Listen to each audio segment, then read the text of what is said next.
November 1929. A private dining room above a closed Italian restaurant on West 46th Street, Manhattan. Cold rain outside, heavy curtains drawn, one long table, 6 men. The meeting was supposed to be quiet. It was arranged as a courtesy, nothing more. A handshake between 2 criminal empires that pretended they could coexist if the money stayed clean and the insults stayed unsaid. Ellsworth Bumpy Johnson arrived on time. Dark coat, no smile. 2 men with him, silent and careful, checking corners with their eyes instead of their hands. Across the table sat Ralph Capone, Al Capone's older brother, not the famous one. The one who talked too much because he lived in his brother's shadow. This wasn't about territory. It wasn't about a new racket. It was about a small Harlem numbers route that had started skimming Chicago-connected liquor shipments moving through New York docks.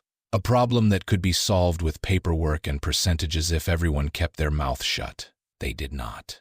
The waiter poured wine and left. The door closed. Locks clicked. Bumpy laid out the terms first.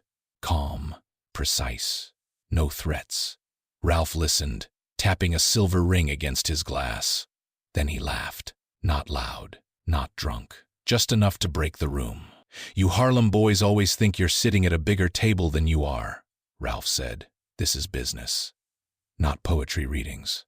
One of Bumpy's men shifted. Bumpy raised a finger. "Stay still." Ralph leaned forward, eyes fixed on Bumpy. "You run errands for white bankers and call it independence. That's cute. Chicago sends real men." The room went cold. Bumpy didn't respond. He stared at Ralph the way a man looks at a cracked step he knows will give way. Ralph wasn't finished. "You know what my brother says about Harlem?" he continued. "Too loud, too emotional, too easy to scare." A mistake. Not the insult itself, the timing. Because Bumpy Johnson had made one rule clear before stepping into that room. No disrespect. None. Bumpy stood up slowly. Chair legs scraped against wood. "This meeting is over," he said. Ralph smirked. "Sit down. You don't leave until..." The gunshot cut him off. One shot. Close range. No warning. Ralph Capone fell backward, chair slamming against the wall, wine spilling like blood across the tablecloth. For half a second, no one moved. 10 chows. One of Ralph's men reached for his jacket. Another froze completely. Someone shouted in Italian. Someone else bolted for the door and found it locked. Bumpy didn't run. He stepped back, eyes scanning the room, already calculating the cost of what had just happened. Because killing a Capone, even the wrong brother, wasn't a street problem. It was a declaration. And everyone in that room understood the same terrifying truth at the same time. Chicago would not ask questions. Chicago would send an answer. Bumpy turned to his men. "Clean it," he said. "We were never here." As they moved, sirens wailed faintly in the distance, not close enough to matter yet, but close enough to remind them how fast this would spread. Outside, the rain kept falling, washing the sidewalks like nothing had changed. Inside, a private meeting had just become a death sentence. And the only question left was this: who would Chicago decide had to pay for it? Samuel Levine didn't hear about Ralph Capone's death from the papers. He heard it from a man who owed him money. Sam worked the night ledger at Pier 57 on the Hudson, thin walls, colder floors, numbers that never added up unless you knew which ones were supposed to lie. He wasn't a gangster. He wasn't clean either. He was useful. And usefulness was the most dangerous position in New York. That night, his hands were shaking as he counted crates.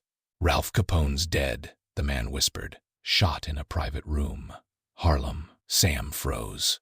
Not because he cared about Ralph Capone, because he knew exactly why Ralph Capone had been there. For 6 months, Sam had been quietly adjusting shipping manifests, nothing dramatic. A crate of Canadian rye listed as machine parts.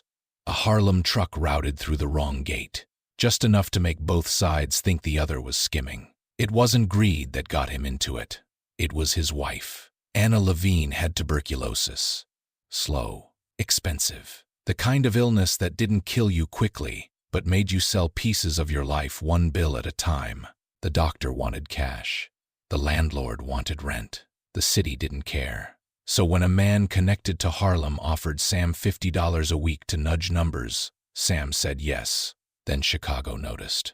A different man approached him 2 weeks later. Better suit, colder eyes, same request opposite direction. Sam didn't choose sides. He tried to survive. Now Ralph Capone was dead. And Sam understood something before anyone said it out loud. Someone was going to look for the leak. By dawn, rumors were already moving faster than police reports. Chicago men asking dock supervisors for names. Harlem messengers checking who'd been paid twice. Sam went home early. Anna was coughing again, blood on the handkerchief she tried to hide. "You're home early," she said. "Just tired," Sam lied. She studied his face. "You're scared." Sam didn't answer, because fear was no longer the problem. Exposure was. At noon, a boy waited outside Sam's building. 13, maybe 14. No coat, just a message. "Mr. Johnson wants to see you."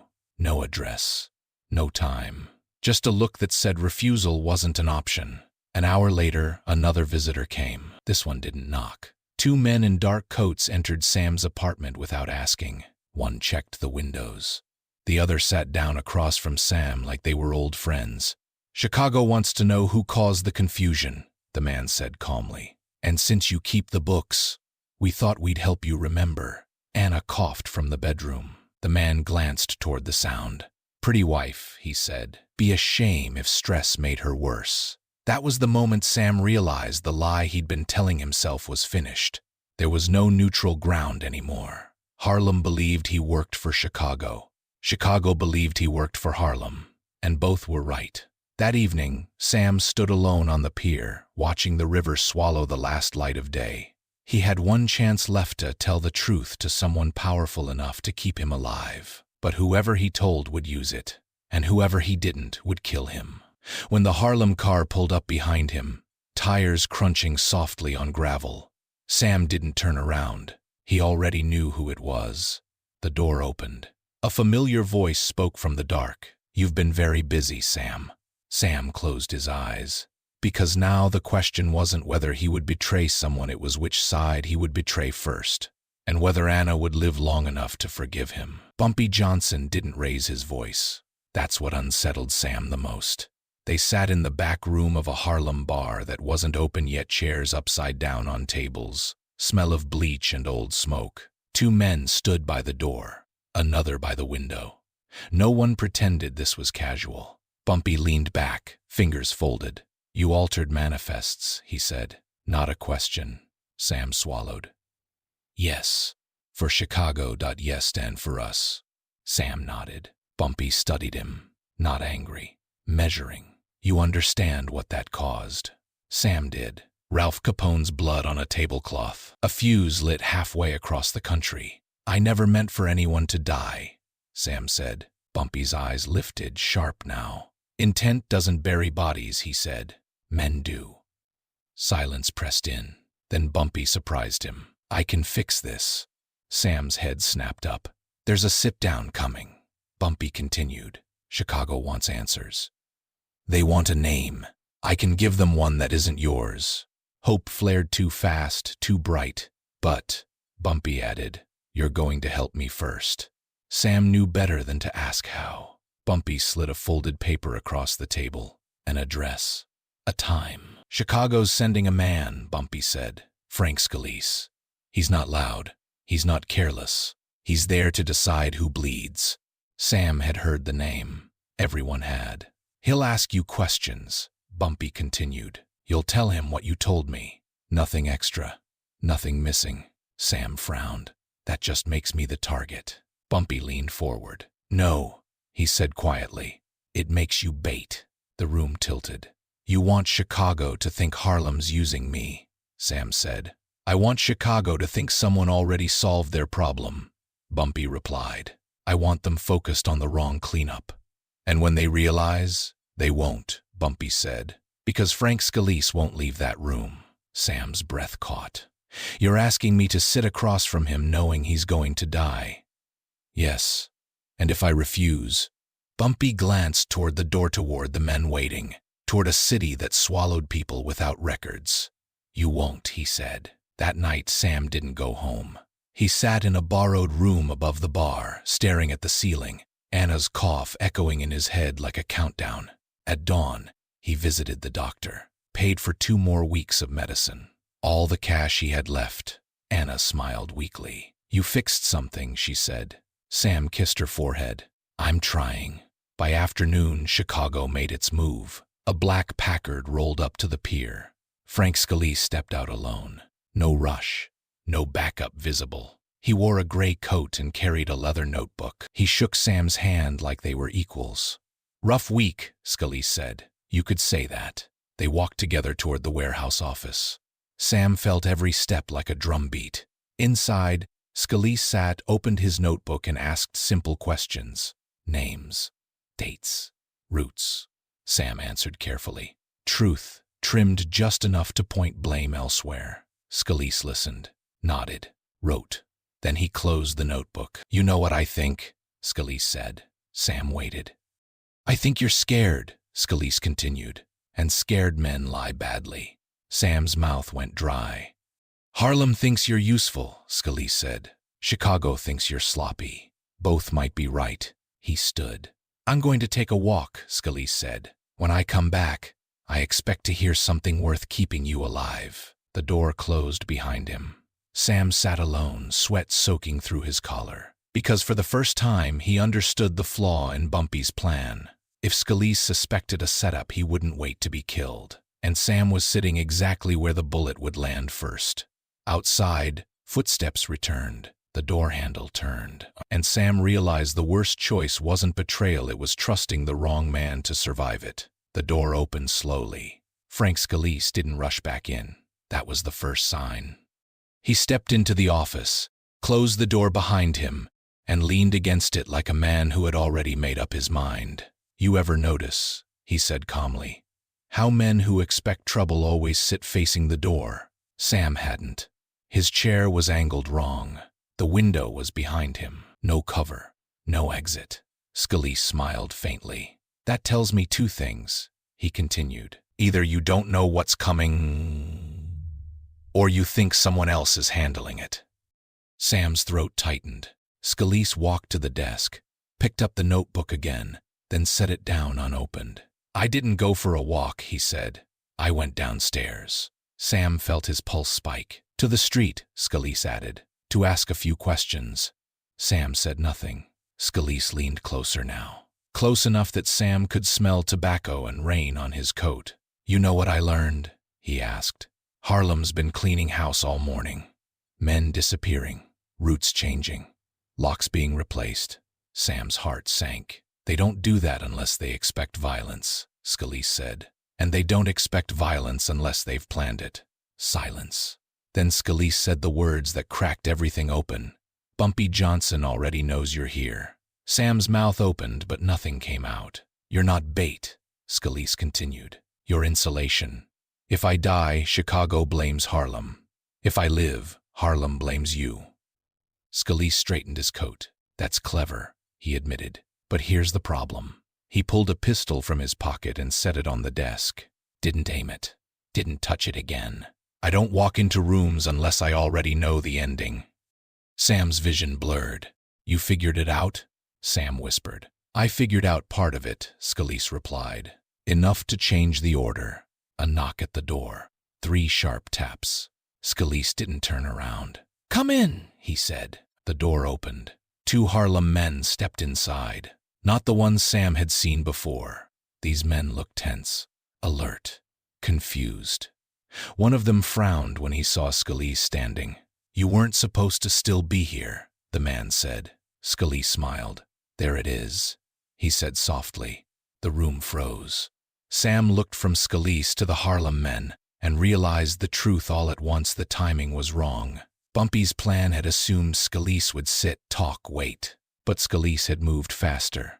The Harlem men hesitated. That hesitation cost them. Scalise grabbed the pistol from the desk and fired. The first shot dropped the man closest to the door. The second shattered the window behind Sam, spraying glass across the room. Sam screamed and dove to the floor. Bullets ripped through the office wood, splintering, papers flying, shouts filling the air. Scalise moved with terrifying precision, backing toward the door, firing only when he had to. One Harlem man fell, the other fled. Scalise didn't chase. He turned, breathing hard, eyes locked on Sam curled on the floor. For a moment, Sam thought he would be shot. Instead, Scalise crouched. "You see," he said, "plans only work when everyone does exactly what they're told." Sirens wailed in the distance closer now. Scalise stood. "Here's what's going to happen," he said. "I'm leaving, alive. Chicago will know Harlem tried to kill me." He paused. "And Harlem will know you were in the room when it failed." Sam shook his head. "They'll kill me." Scalise shrugged. "Then you should move." He walked to the door, then stopped. "One more thing," he added. "Your wife." Sam looked up sharply. "She's sick," Scalise said. "That makes you predictable." "Predictable men are easy to use." He stepped out and disappeared down the stairs. Sam stayed on the floor, shaking, because now the truth was undeniable. Bumpy's plan hadn't just failed, it had reversed.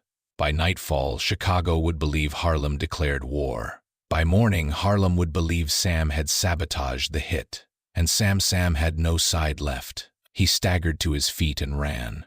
By the time he reached his apartment, the door was open. Inside, drawers were emptied, chairs overturned. Anna was gone. On the table sat a single folded note. 3 words. "We have her." Sam collapsed against the wall. Because the twist wasn't that the trap failed. It was that the trap worked, just not for the man who built it. And now, to save his wife, Sam would have to do the one thing he hadn't done yet. Sam didn't remember leaving the apartment. He remembered the sound of the door closing behind him, the echo of Anna's cough still hanging in the air like it was mocking him. The note stayed in his pocket, burning through the fabric. "We have her." No name, no signature, no mercy. By midnight, Harlem was already reacting. Word spread fast that the hit had failed. Too fast. Faster than Bumpy had expected. Men changed corners. Safe houses went dark. Trusted faces stopped answering knocks. When violence doesn't land where it's supposed to, everyone assumes the ground is poisoned. Bumpy Johnson heard the report just after midnight. 2 men dead. Scalise alive. Sam Levine missing. Bumpy didn't curse. He didn't slam his fist. He closed his eyes. Because now he saw it, the mistake. Sam had never been leverage. He had been a liability that everyone thought they controlled. Chicago moved next. By morning, Scalise's version of events reached the Midwest. Harlem tried to assassinate a negotiator. No ambiguity, no footnotes. Just a simple message wrapped in outrage. Chicago didn't retaliate immediately. That was worse. That meant they were choosing where it would hurt most. And Sam ran until his legs failed him. He ducked into a church near the docks, collapsed into a pew, and finally understood the cost of every small lie he had told. Not money, not favors. People. He had fed Harlem just enough truth to stay useful. He had fed Chicago just enough doubt to stay alive. Now both sides were starving and they wanted meat. At dawn, Sam made a choice. Not a clever one, not a safe one. A final one. He went to Bumpy Johnson, not to beg, to trade. They met in a quiet apartment, curtains drawn, guards outside. Bumpy listened as Sam told him everything. The double books, the meetings, Scalise's suspicion, the note. When Sam finished, his voice broke. "They took my wife," he said. "I don't care what happens to me. I just need her back." Bumpy stood and walked to the window. For a long moment, he said nothing. "Then, you understand," Bumpy said, "that if I help you, I confirm Chicago's version of events." Sam nodded. "And if I don't," Bumpy continued, "you die, and she probably does too. Yes." Bumpy turned. The look on his face wasn't anger. It was calculation edged with regret. "I can get her back," Bumpy said, "but you won't walk away from this." Sam exhaled, relief flooding him too fast. "What do you need?" he asked. Bumpy's answer landed like a sentence being read aloud. "I need Chicago to believe you acted alone." Sam understood immediately. Not a witness, not a survivor. A conclusion. And the real consequence wasn't death, it was knowing that saving Anna would erase Sam Levine from the world entirely. Bumpy extended his hand. "Do we have an understanding?"